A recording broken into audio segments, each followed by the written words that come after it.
Hi Ken, so here we have the 4x4 HMI switcher. As you mentioned about the EDID setting, so here the remote control for this switcher. And if we want to do the EDID setting, and we just press the EDID key. Then we can select which input we want to do the EDID setting. If we want to do the input 2, and I'll just press the number 2. We can see the background is lighting on the front panel, the push buttons. So after we select the input 2, then we press 0. Then we can view all the EDID information.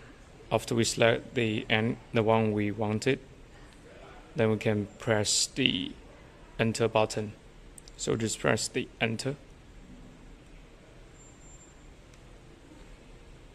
So this is about the EDID setting.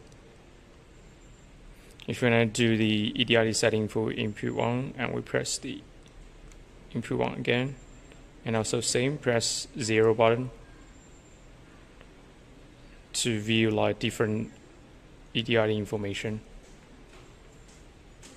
So after we select the EDID, and then we just press enter to confirm.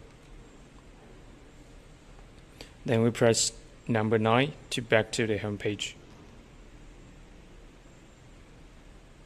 So this is about how to do the EDID setting from the remote control.